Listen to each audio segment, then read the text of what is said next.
Mi nieta me miró con los ojos llenos de furia, levantó el dedo y gritó frente a mis propios hijos: «Tú rompiste mi collar, abuela».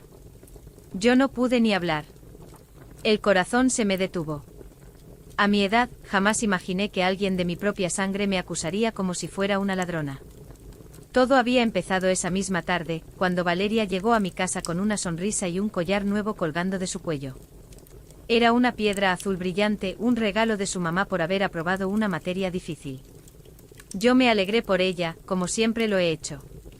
Preparamos chocolate caliente, comimos pan dulce y platicamos como antes, aunque noté que algo en su mirada no era igual. Ya no era la niña que corría a abrazarme cada vez que llegaba. Había distancia. Pero seguí tratándola con el mismo cariño de siempre, porque para mí, los nietos son tesoros que no se negocian. Recuerdo cuando Valeria era apenas un bebé y su mamá, mi nuera Lucía, trabajaba turnos dobles en el hospital. Yo la recibía todas las tardes con los brazos abiertos, le daba su leche tibia, le cantaba canciones de cuna que aprendí de mi propia abuela. Le tejí su primera cobija con lana suave, de color rosa, y la bordé con su nombre. Cuando tuvo sus primeras fiebres, dormí en el sofá de su cuarto por 3 noches seguidas, solo para asegurarme de que no le subiera la temperatura. Cuando comenzó la primaria, la acompañé a comprar su mochila y sus útiles, y le hice un desayuno especial el primer día de clases. Siempre estuve ahí, sin pedir nada a cambio, solo con el deseo de verla crecer con amor y seguridad. No era la primera vez que pasaba tardes enteras con ella. Desde que aprendió a caminar, mi casa fue su segundo hogar. Jugaba en el patio con sus muñecas, me ayudaba a regar las plantas, y cuando llovía, nos sentábamos en la sala a ver películas viejas mientras yo le tejía suéteres que luego se ponía con orgullo en la escuela. Recuerdo que una Navidad, cuando tenía 7 años, me hizo una tarjeta con sus propias manos. Decía: «Para mi abuela favorita del mundo, que me cuida mejor que todos». La guardo aún en el cajón de mi cómoda, envuelta en papel de seda para que no se dañe. Esa niña, la misma que escribió esas palabras con letra torcida pero llena de amor, era la que ahora me miraba como si fuera su enemiga. Mi casa no es lujosa, pero está llena de historia. Las paredes tienen fotos enmarcadas de bodas, bautizos, primeras comuniones. En la sala hay un altar pequeño con la Virgen de Guadalupe, unas veladoras que enciendo cada mañana y las fotos de mis padres y de mi esposo, que partió hace ya 15 años. Él siempre me decía: el respeto se gana con el ejemplo, no con los gritos. Y yo he tratado de vivir así. En la cocina conservo los mismos trastos de barro que usaba mi mamá, y en la alacena, los frascos de vidrio donde guardo las hierbas para el té: manzanilla, toronjil, tila. Todo tiene su lugar. Todo tiene su memoria. Y en medio de todo eso creció Valeria, entre olores a canela, sonidos de cumbia suave en la radio y el crujido de mis mecedoras de madera. Incluso ese día, antes de que todo pasara, le había servido su chocolate con leche de vaca, como le gusta, sin azúcar porque dice que ahora cuida su figura. Le puse un pan de muerto que me sobró de noviembre, ese que horneo con anís y naranja, y que ella siempre decía que era el mejor del barrio. Platicamos de sus clases, de una maestra que le cae mal, de una amiga que la había traicionado en la escuela. Yo la escuché con atención sin interrumpir, como siempre hago, porque sé que a esa edad uno necesita sentirse escuchado, aunque no siempre entienda que lo que pide no es lo mejor. Le dije: Valeria, la vida te va a enseñar que no todos los que te sonríen son tus amigos, y que no debes repetir todo lo que te digan sin pensar si es verdad. Ella asintió, pero vi en sus ojos que ya traía algo guardado. No insistí. A veces con los jóvenes hay que esperar a que ellos solos descubran la verdad. Después de un rato, subió a la recámara de huéspedes para arreglarse el pelo. Yo me quedé en la sala, escuchando el tic-tac del reloj y el viento entre las cortinas. Me puse a ordenar unos hilos de lana que había dejado en la mesita, pensando en el suéter que iba a terminar para el cumpleaños de mi otro nieto. Todo estaba tranquilo, como siempre en mi casa. Yo valoro mucho la calma, el orden, el respeto. Nunca he sido de meterme en las cosas de los demás, mucho menos de los nietos. Siempre les digo: sus pertenencias son sagradas, y las respeto como si fueran mías. Ni siquiera entro a sus cuartos sin tocar, aunque sean habitaciones de mi propia casa. Eso lo aprendí de mi madre, que decía: la casa es tuya, pero el cuarto del otro es su reino. Incluso ese día, antes de que todo pasara, le había dicho: Valeria, si vas a usar el espejo de la recámara, cierra la puerta para que no entre el polvo. Y ella asintió con una sonrisa. Nada dejaba entrever lo que vendría. Yo seguí en mi mecedora, recordando cómo mi madre me enseñó a ser ordenada, a no tocar lo que no es mío, a ganarme el respeto con el ejemplo y no con gritos.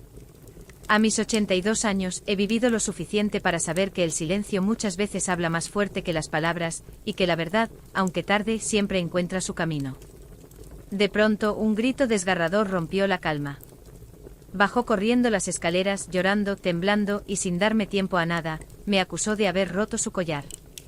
Dijo que lo encontró hecho pedazos en mi cama y que era obvio que yo lo había tocado por entrometida. Sus palabras fueron como cuchillos. Los vecinos se asomaron. Mi hijo Ricardo entró justo en ese momento y se encontró con una escena que jamás debió ver. Sentí como dudaba de mí. Esa mirada de confusión en los ojos de un hijo duele más que cualquier insulto. Valeria seguía gritando que su mamá siempre le había dicho que yo meto las manos donde no debo, que soy una persona que arruina todo. Esas palabras me partieron el alma.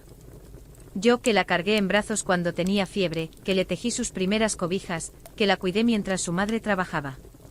Y ahora me trataba como si fuera una extraña en mi propia casa. Pero lo que ninguno sabía es que por recomendación de mi otro hijo, tenía una cámara en la sala desde hacía meses, no para espiar, sino porque a veces olvido dónde dejo las cosas. A mi edad, la memoria juega travesuras, y mi hijo Andrés me insistió en que instalara una cámara sencilla, solo para revisar si había dejado la estufa encendida o si se me caía algo. Esa cámara grababa el pasillo de las habitaciones, y ese día, por fortuna o por providencia, estaba encendida. Mi hijo Andrés, al ver el caos en la sala, me preguntó con calma si la cámara había estado funcionando. Con las manos temblando, asentí. Él, sin decir una palabra más, fue a la recámara, conectó el dispositivo al televisor pequeño que tengo en la sala y empezó a reproducir las imágenes de esa tarde. Todos guardaron silencio. Hasta Valeria dejó de gritar. En la pantalla se veía a Valeria entrando a la recámara con el collar puesto. Se acercó al espejo, se miró con orgullo como cualquier chica de 14 años. Luego intentó ajustar el broche, pero se atoró en un pequeño botón de su blusa. En lugar de desabrocharlo con cuidado, tiró con fuerza, impaciente. El hilo del collar no resistió. Se rompió. Los pedazos cayeron al suelo con un sonido seco. Ella se quedó quieta, mirando todo por unos segundos. No hubo sorpresa. No hubo tristeza. Solo una expresión fría, decidida. Se agachó, recogió los trozos y caminó directo a mi cuarto. Los dejó sobre mi cama, acomodándolos con cuidado, como si hubiera sido yo quien los hubiera roto. Luego salió como si nada, con la cabeza en alto, lista para culparme. El silencio que siguió fue más fuerte que todos los gritos. Ricardo palideció. Andrés apretó los dientes. Yo sentí que las piernas no me sostenían. Valeria no pudo articular palabra. Cuando mi hijo le exigió una explicación, ella rompió en llanto y confesó que su mamá le había dicho que yo era desconfiable, que siempre ando husmeando, y que tarde o temprano haría algo malo. Sentí que el suelo se me iba. No solo me habían humillado delante de mis hijos y los vecinos, sino que la semilla de esa mentira venía de mi nuera, la misma mujer a la que siempre abrí las puertas de mi casa, a la que ayudé cuando no tenía con qué pagar la renta, a la que cuidé cuando tuvo su cesárea, a la que le hice su sopa de pollo favorita cada vez que se enfermaba. Recuerdo cuando Lucía tuvo a Valeria. Yo estuve en el hospital desde el primer momento. Le llevé caldo de res, ropa limpia para el bebé, pañales. Pasé 3 días sin dormir, cuidando a la recién nacida mientras Lucía descansaba. Cuando volvieron a casa, yo iba todas las mañanas a ayudar con la colada, a preparar la comida, a bañar a la niña. Nunca pedí nada. Solo quería que mi hijo y su familia tuvieran paz. Y ahora, años después, esa misma mujer le había llenado la cabeza a su hija con mentiras sobre mí, con desconfianza, con rencor. Ricardo salió furioso a hablar con su esposa. Valeria se arrodilló frente a mí, pidiéndome perdón entre sollozos. La abracé porque aunque me había lastimado, seguía siendo mi nieta. Pero ese abrazo me dolió más que la acusación. Aprendí que las mentiras no necesitan ser grandes para destruir lo que a uno le ha costado toda una vida construir. Y también aprendí que la verdad, aunque tarde, siempre encuentra su camino. Yo recuperé mi dignidad, mi paz y mi voz. Porque a los 65, 70 o 90 años, uno merece respeto, no sospechas. Si te está gustando esta historia y te parece justa y verdadera, te invito a que te suscribas pulsando el botón rojo debajo de este vídeo. Tu apoyo me ayuda a seguir contando historias reales que muchos no se atreven a decir, pero que necesitan ser escuchadas. Con el tiempo, las cosas se acomodaron. Ricardo habló con su esposa y le exigió que respetara a su madre y a su suegra. Valeria empezó a venir de nuevo a mi casa, esta vez con más humildad, y poco a poco volvimos a tejer la confianza. Hoy, cada vez que llega, me abraza antes de decir palabra. Y yo, aunque nunca olvidaré ese día, sigo recibiendo ese abrazo con el mismo amor de siempre, porque el corazón de una abuela nunca se cierra del todo, aunque le hayan roto una vez. Lo que sí no permito ya es que nadie, por joven o por adulto que sea, me quite la dignidad que me he ganado con cada cana, con cada arruga, con cada sacrificio hecho en silencio por los que amo. Porque la vejez no es debilidad. Es memoria. Es sabiduría. Y sobre todo, es derecho a ser tratado con respeto. Recuerdo que esa noche, después de que todos se fueron, me senté en mi mecedora con una taza de manzanilla.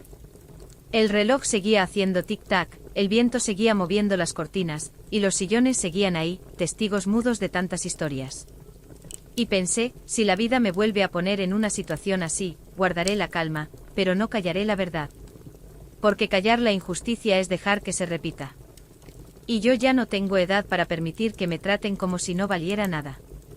Hoy, cuando veo a Valeria en la escuela o en una reunión familiar, noto que ha madurado. Ya no habla sin pensar. Ya no repite lo que le dicen sin cuestionarlo. Y aunque nunca volvió a usar un collar como ese, sé que lleva dentro una lección que le durará toda la vida, que mentir para culpar a otro no solo lastima, sino que destruye la confianza que es la base de una familia. Mi casa volvió a ser tranquila. Los vecinos ya no cuchichean. Mis hijos me miran con el mismo respeto de siempre e incluso con más admiración, porque vieron cómo enfrenté la mentira sin perder la compostura. Y yo sigo tejiendo, cocinando, cuidando mis plantas, recibiendo a mis nietos con los brazos abiertos. Porque eso es lo que hago. No por obligación, sino por amor. Un amor que no espera nada a cambio, pero que sí exige una cosa, respeto. Y a quienes están viendo este vídeo, quiero decirles algo más. Si alguna vez les han faltado al respeto por ser mayores, si les han dicho que ya no sirven, que ya no entienden, que ya no valen, no lo crean. Porque cada arruga en su rostro cuenta una historia de lucha, de entrega, de amor callado. Y esas historias merecen ser escuchadas, valoradas y respetadas. He vivido bajo el mismo techo durante más de 50 años. He visto nacer a mis hijos, casarse, tener a sus propios hijos. He enterrado a mis padres, a mi esposo, a amigos de la infancia. He sobrevivido a crisis económicas, a enfermedades, a dolores que nunca conté. Y a pesar de todo, sigo abriendo la puerta cada mañana con una sonrisa, porque creo en la familia, en la verdad y en el amor que no se compra, sino que se siembra con paciencia. Mi cocina sigue oliendo a café recién hecho. Mi patio sigue teniendo las mismas bugambilias que planté cuando me casé. Y mis manos, aunque ya tiemblan un poco, siguen preparando los tamales los domingos, porque sé que a mis nietos les gustan. No hago esto por aplausos. Lo hago porque es mi forma de decir, aquí estoy. Siempre estaré. Y si algún día alguien vuelve a dudar de mí, solo tengo que señalar la cámara, no para vengarme, sino para recordar que la verdad no necesita defenderse. Solo necesita un testigo. Gracias por acompañarme hasta aquí. Si esta historia tocó tu corazón, no olvides suscribirte pulsando el botón rojo debajo de este vídeo. Así podrás seguir escuchando relatos reales, sinceros, de esas verdades que duelen, pero que también sanan. Porque en este canal, la verdad siempre tiene voz.